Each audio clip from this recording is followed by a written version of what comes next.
안녕하세요. 반갑습니다. 행복한 남자 한선남입니다. 예. 지난주 잘 지내셨는지요? 저는 요즘 참 바삐 지냅니다. 지난주에 참 기분이 좋았던 적이 있어요. 제가 썼던 책 1분 꾸준함이 이제 완판이 다 돼가지고, 그게 정판, 이게 2세를 찍어야 돼서, 제가 이제 그 원고를 정판이라고 하죠. 조금 더 보완해서 이제 책을 냈는데, 책이 도착을 했습니다. 요렇게 왔는데, 예쁘죠? 디자인을 이제 다시 이렇게 바꿨는데, 이제 요렇게 디자인을 했던 게, 요것이, 요렇게 바뀌었어요. 예, 요거는 제가 7번째 냈을 때요. 그때는 이제 출판사에서, 이제 우리 작가님 뭐 책도 그 정도 냈으니까, 지명도가 좀 있으니까 제 얼굴로 가자 해서 저는 욕심이 좀 들어갔던 거예요, 사실은요. 그러니까 이 사진은 무엇인가 하면, 예전에 제 1분 꾸준함을 가지고 TV에서 방송을 한번 해보자 해서 이게 종편이 아니죠. 그 케이블 TV 쪽에서 한여종하고 그때서 제가 대본을 쓰고 그 드라마를 찍었던 적이 있었어요. 아이를 꾸짖는 방법 해가지고 1분 꾸준함. 이게 그 방송에서는 1분 쓰다듬이라고 이렇게 나갔었을 거예요. 그랬었는데 완전히 다 찍고 나서 조금의 문제가 생겨 사진도 이제 계류되고 있는 거예요. 이제 대본까지 들어갔는데 요거 사실 제 욕심이 조금 들어가서 그때 찍었던 사진이고요. 요거 이제 바꿔서 아이를 키울 때 꼭 알아야 하는 것 하면서 요거 1분 꾸지람만 따로 잘라서 냈습니다. 이 책에 보면 제가 했던 게 행복한 1분 꾸지람, 즐거운 일동 공부법, 따뜻한 1분 칭찬법에다가 아이를 천재는 키워올리를 같이 수록을 했었는데 책이 좀 두꺼웠어요. 그래서 이제 다 성격별로 좀 이제 다시 잘라서 내자 출판사에서 의뢰가 와가지고 아이 키울 때 꼭 알아야 하는 것 하면서 이렇게 이제 제목을 좀 바꿨습니다. 1분 꾸준함 하고요. 여기 보면 제일 위에 헤드라인 위에 작은 소제목이죠. 아동학대 예방, 아동폭력 예방에 최적화된 꾸준한 매뉴얼이다. 이제 저는 그렇게 했거든요. 어쩌면 이게 각 가정이나 학교 현장, 아이를 가르치는 모든 사람들, 선생님이나 할아버지, 할머니, 그 다음에 부모들, 모든 사람이 알았으면 하는 거예요. 그게 1분 안에 다 끝이 나는 엄마 아빠 성장 프로그램, 마음을 보는 그런 프로그램이거든요. 그래서 제목을 이제 요즘은 서술형으로 좀 많이 가더라고. 그래서 아이 키울 때 꼭 알아야 하는 건 이렇게 갔고요. 여기 보면 부제가 아이의 자존감을 높여주고 부모가 서성이 되는 가장 효율적인 훈육법이다. 제가 이렇게 했었고요. 거기다 또 이제 재미난 글 하나 넣었네요. 아이 꾸지람 이젠 어렵게 하지 마세요. 이렇게 했거든요. 그림도 예쁘죠? 이거는 김수영 작가님이 저한테 이제 그림을 이거 쓰세요 해서 이렇게 냈는 건데요. 저는 단언합니다. 이것을 그대로 쓰면 부모가 존경받는 서성이 되게 돼 있어요. 그러나 당연히 아이들은 자존감이 높은 훌륭한 아이로, 그게 훌륭한 사회 성원으로 나가게 되어 있다. 그 다음에 또 제가 했는 이 방법은 뭔가 하면 정형화되어 있다. 틀에 짜여져 있다. 어떤 누구든지 따라하기만 하면 되는 매뉴얼화 작업이라고 하거든요. 그러니까 매뉴얼이 얼마나 중요한가 하면 이런 거 있죠. 우리가 보면 햄버거 같은 것도 어쩌보면 개인이 더 잘 만드는 사람도 있어요. 큰 대형 햄버거집보다도요. 근데 대형 햄버거집, 전 세계로 있는 그런 햄버거집 같은 경우는 누구든지 들어가면 불과 몇 주일 안에 똑같은 햄버거를 만들어내거든요. 이게 이제 매뉴얼이라고 이야기하는 거예요. 틀이라고 이야기하는데, 저는 그 틀을 만들고 싶었었어요. 지금 보면, 저희들도 그래요. 저희들이 지금 성격이나 또 사회를 보는 눈, 그 다음에 세계관, 가치관, 인간관이 어디에서 형성이 됐나 하면 가정에서 형성이 되는 거거든요. 이게 우리나라 전체의 가정의 어떠한 아이의 훈육에 대한 틀이 지금 50대인 거예요. 외국에서 우리나라를 봤을 때 우리나라의 경쟁력, 앞으로 대한민국이 어떻게 갈 것인가에 대한 거는 40대, 50대의 어떠한 방향성, 그분들이 가지고 있는 가치관에 따라서 우리나라가 달라진다, 이렇게 보게 되어 있거든요. 그러니까 우리는 각각 개개인으로 생각하다 보니까, 나 하나 어떻게 조금 잘못한다 해도, 어긋난다 해도 괜찮겠지 하지만, 우리나라 전체로 봤을 땐 사실 이게 문제가 되는 거예요. 우리는 보면 각각 가정은 다 다른 거지만, 40대, 50대, 저희들이 받았던 훈육은 거의 동일합니다. 부모들한테 혼나고요, 매를 맞고요, 쫓겨나고요, 그 다음에 폭언 듣는 거는 다 반사했었고요. 저희들 보면 뭐 여자들도 많이 맞다로 저희 집안에는 사실 그런 게 별로 없었는데 여자들 게 딸아임에도 매를 맞고 쫓겨나고 뭐 이런 것도 예전에 보면 우리 뭐 부주깽이로도 맞고 이런 소리 많이 들었거든요. 쫓겨나기도 하고 막 이런 것들 많이 있었거든요. 집에 들어가지 못해서 단 밑에서 앉아서 뭐 이렇게 그런 아이들도 있었고요. 우리 집에 들어간다고 하면 그런 아이 집에도 못 들어가 있으면 그 아이가 우리하고 눈을 마주치면 얼마나 부끄러워하는지 모르는 거거든요. 이제 그 세대들이 우리들 세대란 말입니다. 근데 우리는 그걸 이제 안 좋다고 끊어야 되는데 끊지 못하고 지금도 뭐예요? 똑같이 아이들 옥죄어 들어가는 거잖아요. 그러다 보니까 부모하고 자녀들하고는 서로 대화가 안 되는 거예요. 사실 우리가 뭐 다문화 가정 하는데 저는 저희 세대 우리나라가 다문화 가정 자체가 다문화 가정이라고 생각을 해요. 저희 아버지 때 뭐예요? 농경사회. 저희들은 뭐예요? 공업화 산업화 사회. 지금 저희 자식들은 뭐예요? 그다음에 정보화 사회. 지금 그 밑에 자식들은 뭐예요? 4차 혁명 시기에 지금 들어가 있거든요. 3대, 4대가 한 집안에서 저는 다문화 가정을 정말 복잡다란한 이런 거에 사는데, 그래도 거기에 가장 원칙이 되는 게 뭔가 하면 가정교육, 그게 아이들을 어떻게 훈육할 건가에 대한 매뉴얼 작업이거든요. 그래서 저는 뭐 아동학 이런 걸 전공하지 않았음에도 불구하고 왜 이런 걸 고민을 했나 하면, 저희 아이, 멀리 가지도 않았어요. 저희 아이하고 저희도 제 차하고 저하고 왜 아이들이 서서히 멀어지는 게 너무나 안타까웠거든요. 그렇다고 아이들을 그렇다고 방치해 줄 수 있었던 방치하고 놔두기 줄은 못하는 거잖아요. 지금 대개 부모들 보면 어디에 이제 왔다 갔다 하나 하면 아이를 혼을 낼래 말래, 그 다음에 방치할래 말래 이 정도 수준이거든요. 그 딱 한마디로 뒤집어보면 뭐요? 좀 참지, 그죠? 뭐 이렇게 가거든요. 이런 거는 훈육이 아닌 거죠. 내 기분에 따라서 왔다 갔다 하는 거지. 그래서 이 책이 이제 전국 서점에 교보 용품부터 해서 전국 서점에 다 깔려 있고요. 인터넷에 다음 네이버에 싹 다 들어가 있습니다. 이 책은 정말 좋은 책이에요. 제가 써서 그런 것이 아니라 각 가정에 한 권쯤은 있었으면 하는 그런 책입니다. 사실은.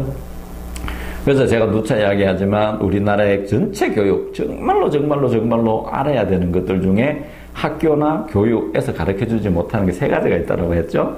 그 하나가 무엇인가 하면 인간의 본질, 나는 누구인가, 그죠? 저는 이걸 가지고 이제 자살 예방서를 만들어냈어요. 제가 유튜브 방송하는 또 다른 채널에 거기 보면 나는 누구인가에 대한 것을 지금 한 10강 정도 했는데 아주 세밀하게 잘라 들어갑니다. 인간의 본성을 모르니까 인간이 얼마나 위대한지, 인간이 무엇인지를 학교에서 안 가르쳐주죠. 과목 자체가 없으니까. 과목 자체가 없으니까 교수, 교사 자체가 없는 거예요. 그러다 보니까 자살에 대한 거나 아동폭력, 학대, 그 다음에 학교폭력에 대한 것들, 그 다음에 묻지마 폭행 이런 것에 대한 접근 자체가 틀려버린 겁니다. 그래서 제가 이제 그 책을 썼고요. 그 다음에 또 하나가 뭔가 하면 각 가정에 조금 더 이제 한 차원, 이렇게 조금 더 세밀하게 들어가서 내 아이를 과연 어떻게 혼을 내고, 혼낸다기보다는 어떻게 훌륭한 사회 성원으로 키워야 될 건가에 대한 그 훈육 매뉴얼이 없었거든요. 그래서 제가 이제 일본 꾸지람을 이제 물론 일본의 다꼬마 다케도시라는 했는 분이 그분이 약간 틀을 가져와서 저는 인간의 본성을 연구했기 때문에 인간이 무엇인지 연구했기 때문에 제가 연구했는 방법을 가지고 이제 들어갔던 부분이고요. 또 하나 더 잘게 들어가 보면 공부하는 방법을 가르치지 않더라. 그래서 여기 보면 2장에 나와요. 1동 공부법, 통공 공부법, 5개월에 10회도 가는 통공 공부법이 이렇게 나오게 되어 있거든요. 그래서 제가 거기까지 제가 이제 만들어냈고요. 그래서 이렇습니다. 이런 것들은, 아이 키우는 걸 100년 후에도 키워야 되는 부분이거든요.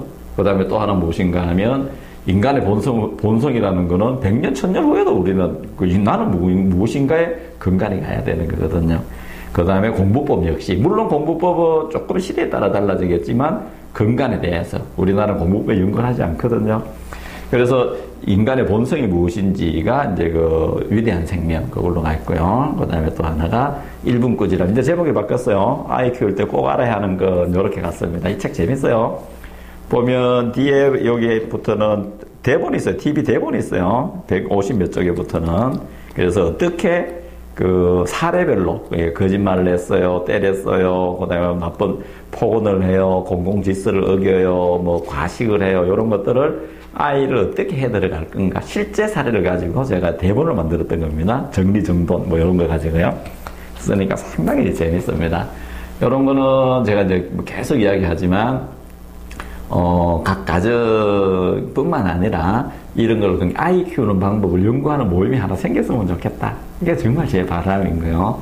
그래서 일본구제란만이 아니라 다양하게 내가 아이를 이렇게 키웠어야 하는 훈육 매뉴얼을 저희들 손으로 하나 만들어서 저희들 후배들, 그러니까 초보 엄마, 아버지들한테 넘겨줬으면 하는 거예요. 지금 그네들이 우리나라 그 아이 출산율이 낮다. 물론 경제적으로 힘들고 이렇게 있겠지만 그 이 너머에 들어가 보면 이게 나처럼 이게 내가 아버지 부모한테 받았던 것처럼 내 아이를 그렇게 키울까봐 두려워서 못하는 게 많아요. 아이를 어떻게 키우는가 상처받는 것 때문에. 그래서 요런 걸 하나라도 우리 애들 다 키워봤잖아요. 그죠? 저보다 다 전문가들이니까 이제 그런 걸 하나 했으면 하는 겁니다. 제 얘기는 그렇고요. 이 책 많이 사보세요. 이게 괜찮습니다. 이 가격도 싸요. 이거 11,000원 밖에 안 돼. 인터넷에서 사니까 11,000원, 12,000원 밖에 안 하더라고요.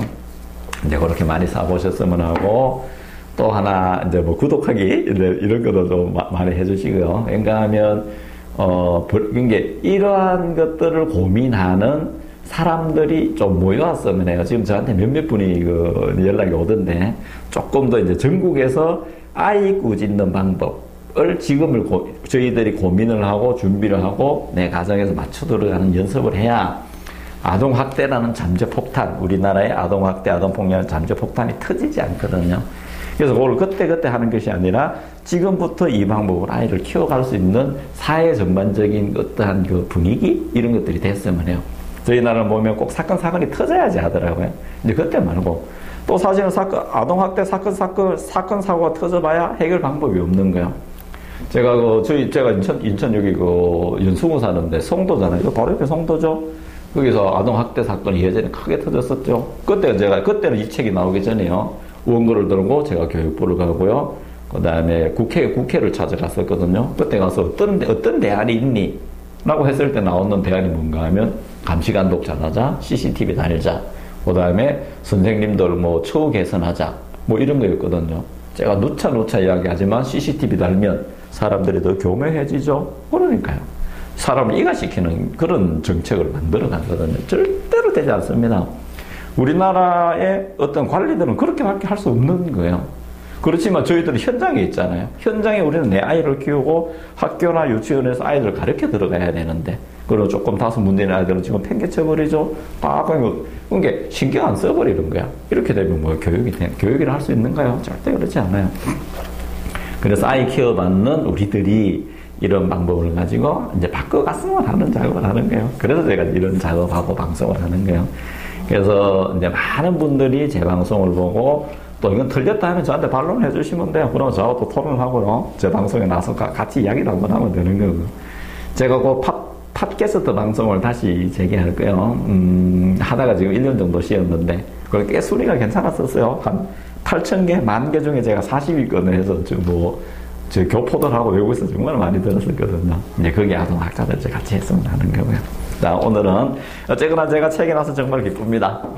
전국에 한 300~400개 서점에 다 깔릴 것 같아요. 내일부터 이제 시판 가능합니다. 많은 분들이 사서 봤으면 하고요.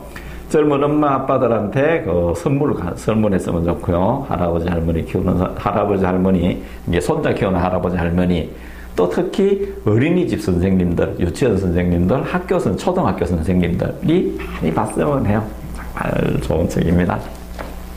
자, 오늘은 그 중에 이제 어제까지 했는 게 무엇인가 하면 벌의 악영향에 대해서요. 벌은 어떤 악영향을 미치는가 했는데, 오늘은 이 책 74쪽이에요. 74쪽에 벌의 결과에 대해서 제가 말씀을 드리도록 하겠습니다. 요거는 한 페이지 정도 되니까 읽어가면서 제가 이제 그때 말씀을 드리도록 할게요. 자, 74쪽 중간쯤에 있네요. 벌의 결과. 벌은 아이들에게 분노, 공격, 공포, 자기 경멸, 죄의식, 심리적인 억압 상태와 심한 걱정을 줍니다. 자, 이런 거요. 저희들 회사 다닐 때도, 저희도 군대 있을 때도 그렇고요. 회사 다닐 때도 그렇고요. 집에 있을 때도 그래요. 집에 어렸을 때도 저희 형이나 누나들이 너 오늘 아빠가 좀 보재 라고 하면 급이 덜컥 나는 거예요. 군대 있을 때나 직장 다닐 때도 야 사장님이 좀 보자 한다 하면 괜히 지레짐작이 겁이 나는 거예요. 그러니까 그 사장님이 나한테 칭찬할지 뭘 할지도 모르고 사장님이 나를 보자고 한다고 내가 뭘 잘못했지? 이거부터 먼저 생각이 드는 거예요. 거기까지 가지 않더라도 제가 강의 가면 누차 이야기하는 게 저는 주로 이제 어머니들이 강의 많이 들으니까 남편한테 문자를 보내보라 합니다. 오늘 저녁에 나하고 이야기 좀 해요. 라고 문자를 보내면 남편들이 불안해지는 거야. 바로 나로 오는 소리, 답이 나오는 소리, 뭔 이야기? 내가 뭐 잘못했는데? 너 사고 쳤니? 이런 것들이 답이 쫙 오는 거예요. 부부간에 더 이렇단 말입니다.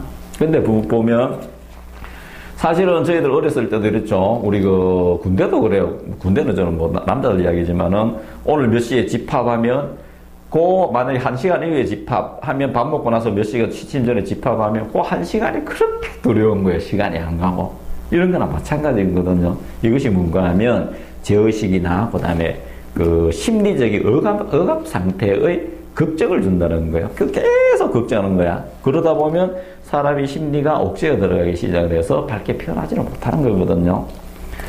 자, 또 이렇습니다. 부모들이나 선생님들은 아이들의 행동에 대해서 참을 수 없이 화가 나서 화가 자신을 지배해버리면, 그러니까 내가 화가 났는 거는 그 행동에 대해서 화가 났거든요. 그러면 그 행동을 잘게 쪼개면 되는데, 그 화에 대해서 덕지 그게 더 감정이 붓기를 시작하는 거야. 저러면 나중에 큰일 난다. 딱 아이가 깨트렸으면 그냥 깨트린 거 뿌린 거고, 잘게 자르면 돼요. 근데 저 아이는 덜렁거린다. 누구 닮아서 그럴까? 저래 가서 직장생활이나 잘하겠니? 집중력도 없고 공부도 없고 온갖 거에 거기다가 덕지 붓기를 시작하는 거예요. 그리고 나서 또 하나 더 겁이 나고 더 안 좋은 것은 뭔가 하면 내가 화 덩어리가 되어버리는 거예요. 그러면 뭐요? 아이의 훈육, 그러니까 내가 전달하고자 하는 나의 전달은 어디도 가버리고 없고, 나는 뭐요? 오로지 화로서만 옥죄어 들어가고 화로서만 표현하기를 시작하거든요. 그러면 이건 안 되는 거거든요. 내가 하고자 했던 이야기는 정작 한마디도 못하게 됩니다. 그래서 이것이 익숙해진다는 소리인 거예요. 화는 습관이에요. 어떤 사람은 그러니까 항상 화만 내는 사람이 있는 거예요. 자기도 모르게 익숙해져 버려서 화를 안 내고 일처리가 안 되는 거예요. 정말 무섭습니다. 그러다 보면 그런 집안에서 자라는 아이들은 자기도 모르게 언어가 공격성이 되고 행동이 공격성이 나타나게 돼 있는 거예요. 이거 정말 무섭습니다. 이게요, 우리가 삶을 지배하게 되는 거예요. 모든 사고의 영역을 하나로 틀 속에서 나의 모든 삶이 지배되어 버리는 겁니다.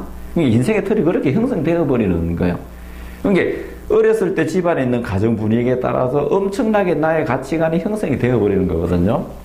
제가 제 책, 이 책에 130쪽에 썼는 거 있어요. 삶의 생각하며 130쪽에 보면 행복한 삶의 원리라고 썼어요. 요거 뭐 다 읽어드리지는 못하겠는데, 여기 보면 있어요.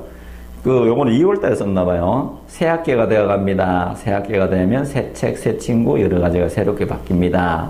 근데 아이들의 행동을 보면 재미있는 것이 보입니다. 이렇게 썼고요. 그러니까 이게 무슨 이야기인가 하면, 우리가 초등학교 다니다가 중학교는 그 학교에 있는 아이들이 흩어져서 한 학교에, 한 학년에 학교에 있던 애들이 몇십 명밖에 안 가요. 다 뿔뿔이 흩어집니다. 그러면 자기 반에 자기하고 초등학교 같이 있던 아이가 몇 명이 없어요. 그러면 그 아이하고 친해야 되는데, 물론 그 아이하고 친하기도 합니다. 그런데 한 1주나 2주 정도 지나면 너 공부 잘하니, 공부 못하니, 좀 이렇게 노는 아이니, 집안이 부자니, 가난하니, 이런 거 말하지 않아요. 근데 정말로 희한한 게 무엇인가 하면, 끼리 모여요. 노는 아이는 노는 아이들끼리, 그 다음에 떠드는 아이는 떠드는 아이들끼리, 공부하는 아이들끼리. 이것이 무엇인가 하면, 아이들에게 나가는 파동, 이 끼리 모인다는 거예요. 다시 이야기하면, 그 집에서 내가 어렸을 때 받았는 파동의 영향대로, 가정의 분위기 영향대로 끼리끼리 모입니다. 근데 대개 부모들은 사고가 나고 이야기하면 그 친구하고 놀지 말아라 라고 하는데, 놀지 말아가 아니죠. 내 아이가 그런 파동을 발산했기 때문에 비슷한 파동의 아이들이 끌려왔기 때문에 그래요. 정말 무서운 이야기거든요. 그러자면 무엇인가 하면 각 가정을 밝게 바꿔야 되는데, 우리 부모들은 바꾸는 방법을 모른다는 얘기인 거예요. 한 번도 교육을 안 받았잖아. 이렇게 되는 겁니다. 그래서 습관이 되어서 아이들과 관계가 악화된 이후에야 비로소 후회하며 자녀들과의 관계를 좋게 하려고 노력합니다. 이게 잘 안 되잖아요. 지금 제 말 듣고, 제 말 이야기 듣고, 아이고, 그래 하지만, 지금 아이들하고 관계가 서먹서먹해지고 이야기 잘 안 되시는 분들, 지금 급작스럽게 바꾸려 한다고 되나요? 지금 아이들 문 열고 들어오면 나 사랑해, 안아준다 해도 이게 잘 안 되는 거거든요. 그게 무엇인가 하면, 내가 익숙해져 버렸기 때문에 그런 거예요. 그래서, 악화되기 전에, 그죠? 악화되기 전에 미리 잘하는 건 좋지만, 악화된 이후라도 가감하게 꾸중을 버리고 훈육으로 가야지 된다는 얘기인 거예요. 그래서, 그럼 훈육을 어떻게 할래? 제가 이제 한참 지나면 나오겠는데, 그 안에 보면 다 나와 있어요. 그죠? 그렇지 않으면요, 아이들하고 지금 관계가 조금, 지난 시간에도 이야기했죠? 아이들은 내가 화를 내고 알게모레 조금 멀어지고, 또 조금 멀어지면 부모가 이제 조급해지는 거야. 이걸 빨리 끌어당기려고 뭐예요? 더 과격한 방법, 더 안 좋은 방법으로 이야기를 해요. 그러는데 부모는 뭐라고 이야기를 해요? 나는 너를 사랑하기 때문에 혼을 냈다라고 이야기하는데, 글쎄요, 그걸 이해하려면, 부모가 나를 사랑하기 때문에 혼냈다를 이해하려면 50대 넘어야 될 거예요. 그러면 안 됩니다. 아니면 부모가 일찍 돌아가시든지. 우리가 꼭 그렇게까지 해서 바꿔야 되는 건 아니잖아요. 절대 그렇지 않습니다. 그래서 벌의 결과가 나오네요. 벌이나 꾸중은 어떤 잘못을 신속하게, 때로는 영구히 멈추게 할 수도 있을지는 몰라도, 그것은 이게 우리가 이런 거 있죠. 병원에서 하는 그 의사들이 하는 이야기인 거요. 네, 암은 잡을 수가 있어요. 암은 쉽게 정리될 수 있습니다. 근데 암을 잡다 보면 사람까지 같이 죽습니다. 암을 죽이려고 하다 보면 사람까지 같이 죽는 거예요. 이게 무슨 거예요? 아이들 잘못을 그걸 꾸중을 하고 혼을 내고 벌을 내려서 그것을 안 하게 할 수 있어요. 그런데 딱 하나 반드시 수반되는 게 무엇인가 하면, 반드시 수반되는 것이 무엇인가 하면 아이들 성격 형성이 안 좋아진다. 그 다음에 파괴적이고, 그 다음에 공격적인 성향을 낳게 만든다. 이렇게 되어 있습니다.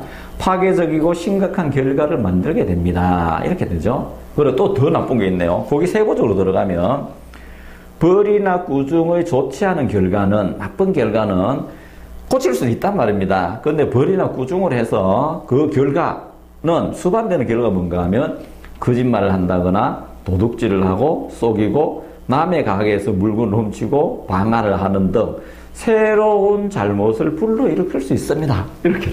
이건 아동학자들이 이구동성으로 하는 이야기인 거예요. 저만 이렇게 이야기하는 게 아닙니다. 자, 이거 정말 문제거든요. 그 다음에 더 합리적이지 못한 결과는 마음의 상처를 불러일으킬 수도 있고, 행복과 건강 기능의 장애를 일으키는 심리적인 결함이나 장애를 불러오르기도 합니다. 그죠? 우리 사실 다 겪었던 것들입니다.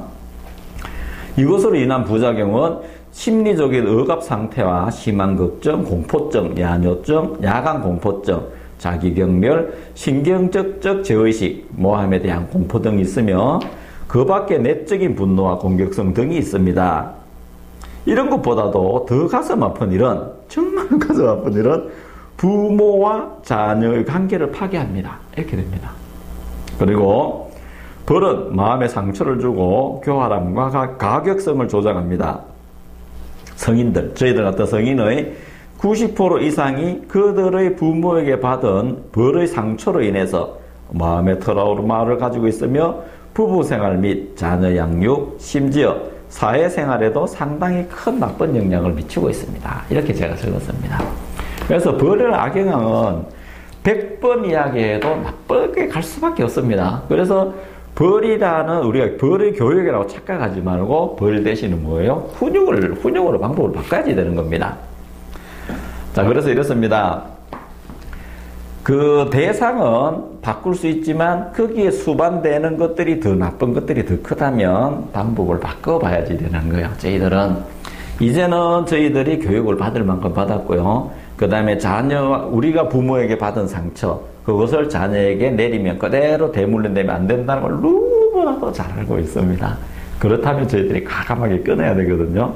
그래서 저하고 같이 노력을 해서 일단 내 가정이 행복해지고요. 그것을 각각 가정의 친구 아니면 후배님 아니 저기 강의 들은 게 이런 거 있더라. 저기 황순남 선생이 하는 방송에 가보니까 이런 게 있던데 우리 같이 한번 들어보고 공부 한번 해볼래. 그러니까 하면 내가 행복해야지 되잖아요. 물론 돈도 많이 벌고 그런 거 이런 것도 좋습니다. 그것보다는 최소한 내 가정의 경영을 어떻게 해 들어갈 건가에 대한 것들은 같이 고민했으면 하는 거예요. 그래서 저하고 온라인에 오프라인 만남도 가지고요. 온라인에도 저한테 많이 문의를 해주시고 또 전문가들 저보다 더 훌륭한 전문가들은 저하고 같이 방송을 이어가도 되는 거거든요. 그래서 제가 이제 누차 말씀드리지만 저하고 같이 아이 꾸짖는 그런 모임이 하나 만들었으면 합니다. 그래서 전국에서 같이 노래가 돼가지고 우리 으쌰 이거 한번 바꿔보자 해서 저희들이 지금 막 나라가 많이 좋아지고 있잖아요. 선진국 대회를 가는데 정말로 이게 진정한 선진국으로 갈 수 있는 인격이 품격이 올라가고요. 품성이 좋아지고 훌륭한 자녀, 훌륭한 부모, 존경받는 그런 가정이 되었으면 하는 거예요. 그래서 오늘 방송 이걸로 마칠 건데 이 책 전국 서점에 있거든요. 많은 분들이 사보시고요. 또 저한테 직접 연락을 하면 제가 사인해서 보내드릴 거예요. 물론 사인이 뭐가 중요하겠나마는 그래도 제가 맞는 말 한마디씩 써서 이제 그렇게 보내드립니다. 많이 구매하시고요. 그 다음에 제 방송 구독하기, 좋아요 많이 눌러주시고요. 그 다음에 이런 거에 관심이 있으신 분들은 저한테 연락을 해서 저하고 같이 이런 모임을 하나 만들었으면 합니다. 예. 여기까지 잘 들어서 감사하고요. 많은 분들이 행복해지시길 합니다. 제가 항상 책 뒤에 쓰는 것들이 있는데 여기도 썼네요. 항상 그렇게 써요. 보면 나의 꿈은 당신의 행복입니다. 저는 문자를 보내도 항상 그렇게 씁니다.